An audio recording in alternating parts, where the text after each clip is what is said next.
My name is Rahul. I'm from New Jersey in the US.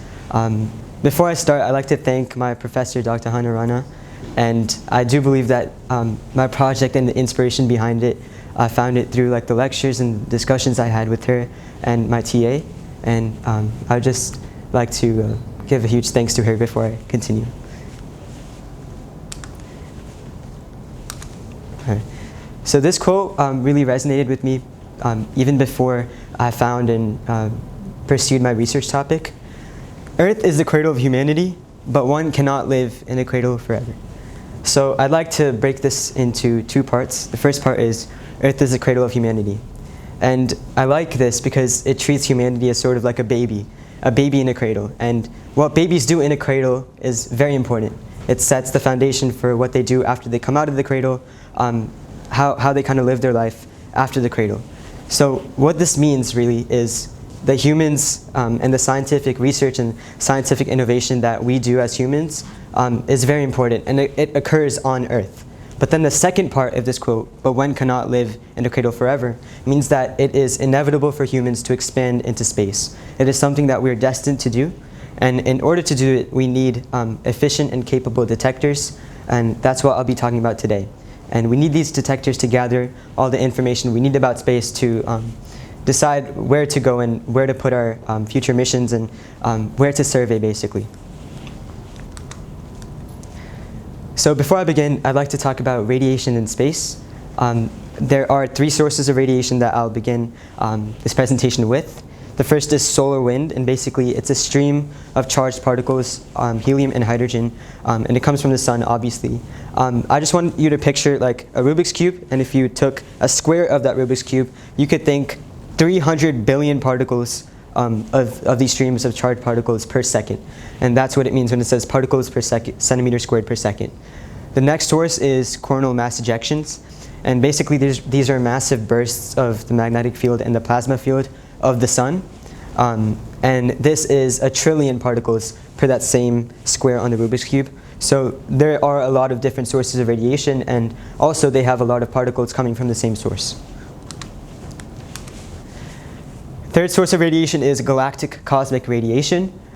These are high energy particles that come from outside of our solar system and different sources from like other galaxies and things like that. When I say high energy particles, they are not just hydrogen and helium like the coronal mass ejections and solar rays, but they stem from the atomic number 1 to atomic number 26, and this is hydrogen to iron. So in this image you could see the radiation coming from a supernova, for example, coming to the Earth from outside the solar system. So before I begin my actual research topic, which is SNSPDs, I'd like to talk about already existing detectors and research that has been done by the NASA Glenn Research Center. In specific, this is a compact full-field ion detector system. The reason they built this was because they wanted to find a solution to detect accurately radiation in space, but it had to be robust. It had to operate under medium to low temperatures, say 20 to 40 Kelvin in space, and they had to fit a lot of these types of detectors in something called CubeSats. And CubeSats are basically like 1/2 meter by 1/2 meter by 1/2 meter boxes where they fit multiple of these detectors. So they can send it out in space, and the detectors need to be able to collect data and radiation from all its directions. So also it has to be omnidirectional, which means that each side, you can see each panel on this detector needs to be able to detect data as efficiently as all the other panels. And the reason is because obviously radiation is not just coming from one angle, it's coming from all around the detector, and it needs to be able to do it efficiently, and it needs to be robust, which means that it can sustain in space for a long period of time. And that's what these missions, that's what the purpose of many of these missions are. So yes, these are a more detailed view of the detectors. This right here is the centrally integrated sphere. It would be in the center of the detector, and these are stacked directional counters, and these are these green on the right. So they're surrounding the center sphere, and basically what it does is it collects data for all types of different radiation, And these are actually absorbers, so when a photon or a light source strikes it, it will systematically remove some energy from the light source, and then it will hit the centrally integrated sphere. So the counter themselves are, they have two major parts to them. One is a detector at the top of the counter, right here, and the second part are these veto scintillation detectors. And basically, they are to repel any photons that don't pass this initial detector right here, trigger detector as they call it. So right here is the trigger detector, and here is the trigger veto scintillation detectors. And what it does basically is it generates something called a Bragg curve. And a Bragg curve is distinct for each charged particle. So the detector itself right here would make a graph based on how the energy changes after removing energy, and then it would make a graph for each photon. And each peak right here is for different ionized particles. So one could look at the sheet right here and tell what kind of photons are coming, and basically tell a lot of information from the radiation that's striking the detector. A little more detail about the detector itself. What it does basically, when it removes energy, it generates this, but then these peaks right here, a little more about these peaks, is that they correspond to the amount of light that actually hits the detector. So say, for example, a photon A has X amount of energy. X amount of energy hits the scintillation detector, and that amount of light is proportional to the energy that the initial photon had. Then the scintillation detector basically emits light pulses, and these light pulses hit a material. This material is called a photomultiplier, and the photomultiplier makes these types of graphs. It converts the light energy from the scintillator, and it converts them into electrical pulses. And these electrical pulses you can see on the Bragg graph right here. So that corresponds to the height of the Bragg graph. So that brings me to SNSPDs, and SNSPDs stand for superconducting nanowire single photon detectors, and these are very recent. And I needed to kind of introduce how detection technology and space detection works in general to introduce this. So what is the premise of an SNSPD? So obviously the first word is superconducting. So these detectors have to operate at very, very, very low temperatures, below 5 Kelvin. The second word is nanowire. So what are meander nanowires? You can see in this image that there is a lot of meander nanowires that span the entire panel of the SNSPD. But then how do they actually do that? That's the question. I'll discuss about that later. And the operation temperature for these detectors is 1 to 2 Kelvin. And that becomes really important because it poses a lot of challenges, like extreme cryocooling. And extreme cryocoolers basically set the detector to a temperature, to a very, very low temperature, to 1 to 2 Kelvin, as I said. But then maintaining that temperature for a long period of time becomes very difficult, because if you look at a temperature versus power graph, the further you go to the left, the more power you need to sustain it for long periods of time. So the more power you need, the more money you need to input into the system and to make cryocooling as efficient as possible to make detectors 1 to 2 Kelvin for a long period of time. So coming back to the first question, how do these superconducting materials facilitate electron flow without a voltage source? And voltage source basically is the push of electrons, but how do these superconducting nanowires facilitate the flow of electrons? And the answer lies in Cooper pairs. Sorry about that. And this is basically electron flow without voltage source. And in 1954, these three guys, Leon Cooper, John Bardeen, and John Robert Schrieffer, won the Nobel Prize for that. So right now you guys officially know 2 Nobel Prize winners in the room. So yeah. So what Cooper pairs are, basically in superconducting material, there are multiple cations, and these cations center around an electron because positive and negative charges attract each other, obviously. So when we send a bias current through the superconducting material, the positive charges in some of the cations attract to one of the electrons, and this creates a positive dense area within the superconductor. And the positive dense area attracts the other electron that follows the first electron, and this kind of creates a pair of electrons, also known as a chain of electrons. And this pair is known as Cooper pairs. So in order to have this, we need to have the superconducting material at very, very low temperatures. And as I said before, this is really hard to do, especially if we want to operate detectors in space for extended periods of time.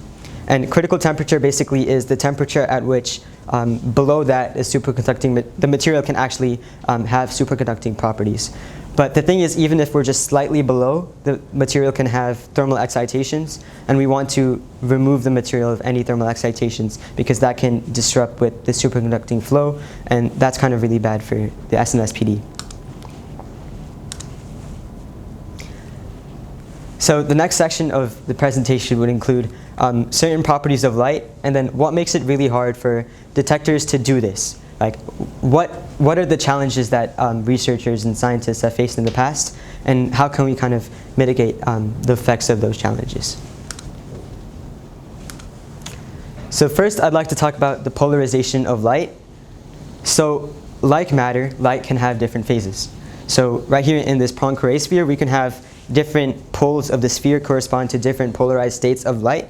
For example, light can travel to you like this, like a normal sine wave. It could also travel to you elliptically in a circle like this. But it could also travel to you horizontally like this or diagonally like this. And basically, different points of the sphere represent different polarized states of light and photons.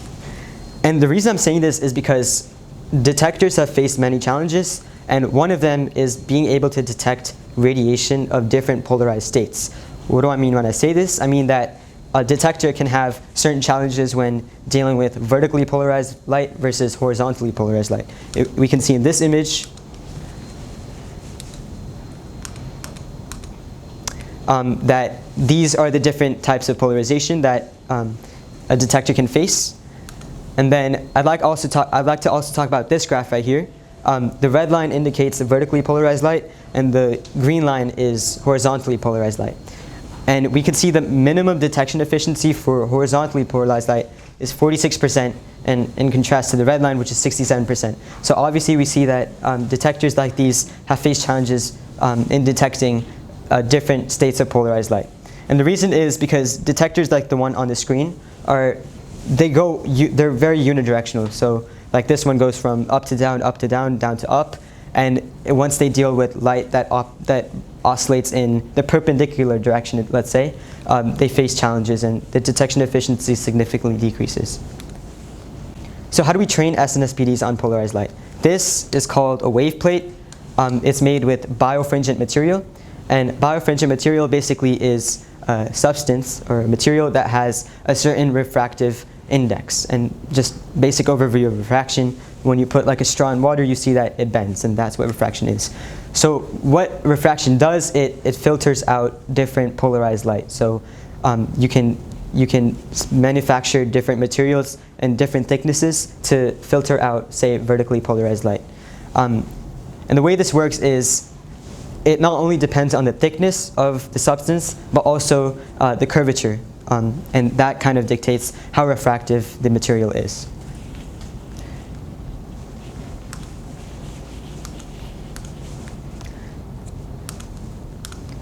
So I want to talk about early single photon detectors before I move on with the presentation.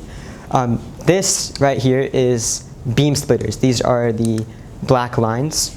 And ideally, we would want beam splitters to be 50-50. This means that half the light is transmitted horizontally through, and then half the light is also like reflected, and in this case it would be perpendicular, so horizontal and perpendicular.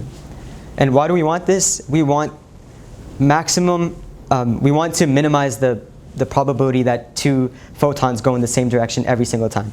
So let's say two photons, right? If they go here, the probability that both photons go to the right would be low, but then the probability that reaching here and both of the same photons go down is very, very low. And then when we reach this third and final detector, the probability for both photons to go both right or both down is very, very, very low.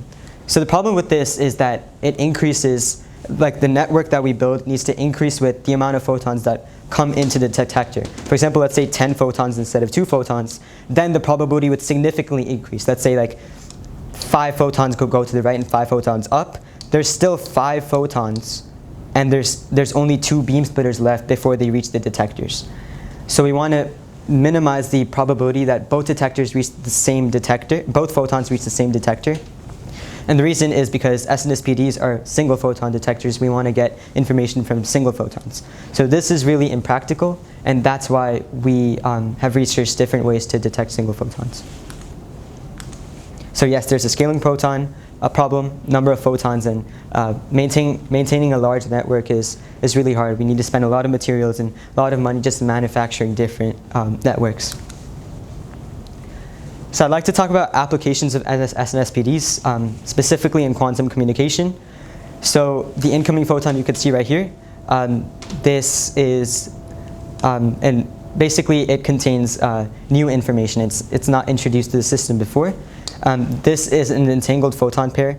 Basically, one qubit makes an entangled photon pair via a belt state measurement. Entangled photon pair is the maximally entangled state, or a belt state measurement is the maximally entangled state that two photons can be in. What that means is when you try to analyze what the state of one photon is, you automatically know what the state of the other photon is, and that's what makes them entangled. So just like describing it a bit more, let me go back. So qubits have very, very complex names. For the sake of this presentation, I've decided to refer to them as Alice, Charlie, and Bob. So right here you can see Charlie, Alice, and Bob. And the purpose, these three different qubits have different purposes. For example, Alice has the new and incoming photon, Charlie has, or conducts the belt state measurements, and Bob right here makes the entangled pair. So these are the belt state measurements. As I said, there's four. There's phi plus, phi minus, psi plus, and psi minus. And some of these are anti-symmetric, which means that if one of them is in one state, the other has to be in the other state. So say one photon is detected is in the 0 state, the other one has to be in the 1 state. So Alice sends information, and it has the original quantum particle. And then Bob produces an entangled pair, which means that it has two photons to itself. What happens is Bob sends an idler photon, which is one of the two photons that it has. It has an idler photon and a single photon. And it sends the idler photon to Charlie. Charlie then conducts a belt state measurement and projects these two photons to the SNSPDs. You can see in the background, they are green in this case. So as I said, the steps are that. And simultaneously, Alice sends the qubit it contains to Charlie. So right now, in Charlie, we have Alice's signal photon and the idler photon from Bob. However, when Charlie detects these photons, they can be anti-symmetric via the belt state measurement. What this means is that the 3-photon state, which is Bob's 2 photons and Alice's single photon, kind of fall out of an entangled state. And what this leaves is Charlie's single photon and Bob's photon in an entangled state. And why is this important? Because this is known as quantum swapping, or entanglement swapping.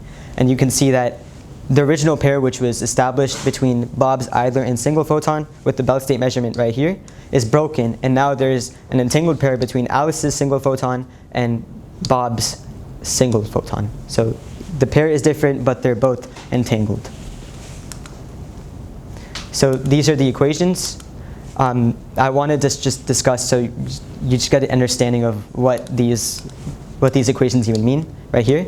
So they are encoded using time-bin qubits. And what do I mean when I say this? E stands for early and L stands for late. So if a photon is early in an anti-symmetric state, the other photon would be late.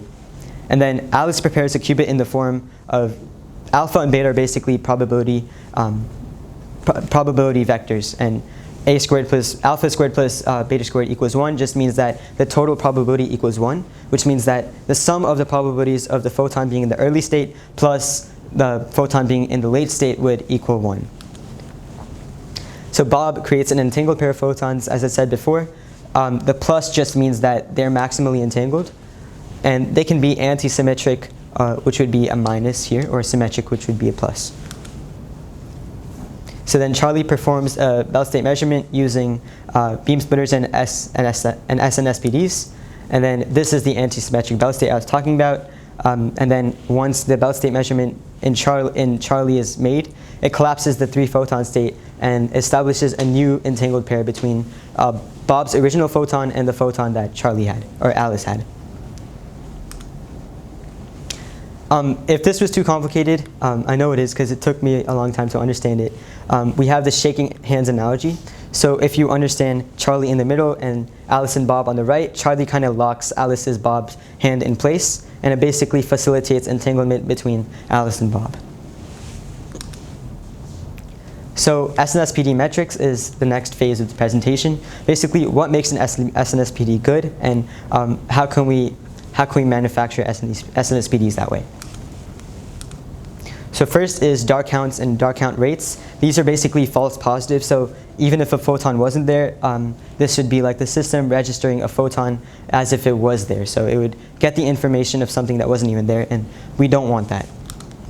Next is timing jitter, and this is time between the photon actively hitting the detector and then it registering the photon on the detector itself. So here you could see there's a timing displacement between, there's a timing value between here, here, and here. And we want timing jitter to be close to, very, very close to 0. So we want the photon to hit the detector and then there to be very, very little time gap between that and actually registering the detector and getting information from it. Next is detection efficiency. Obviously, we would want this to be high. Good detection efficiencies are between like 85 to 92%. Okay, 85 to 92%, and we would want good detection efficiency. So this is electrical noise. Basically, this equation is the timing jitter. This is any given amplitude, and the K value is basically the derivative of the voltage versus time graph. On the right, we could see that this, like the derivative isn't really constant. It's not a constant value, which would mean that the timing jitter changes because we don't know an exact value for the derivative of this graph. So also the denominator is K value. So we'd want this derivative to be extremely high so that the timing jitter is very low. Next is transmission line induced timing jitter. And what happens here, it's very intuitive, but it took a long time for us to understand it. In 2019, MIT did a research project, and what they found was that here the bias current is 0.2 to 0.3% the speed of light. And what this means is that if we were to detect a photon at P1 versus P2, it would take a longer time for the photon at P2 to be registered. Next is phanofluctuation induced timing jitter. Basically what this means is that the energy a photon has isn't like specified or constant energy, you could say. Energy kind of changes over time, and that's kind of what quantum fluctuations and what is known as the Fano effect. And then this is a Gaussian distribution. It means that the largest probability is associated right here, and then the probability falls off as you go left and right to the graph. So we would expect a lot of number of photons to have this energy right here, but then the actual registered energy would be somewhere around here and here, because Fano fluctuations and Fano effects means that the energy registered from the photon falls off and isn't constant throughout the entire event.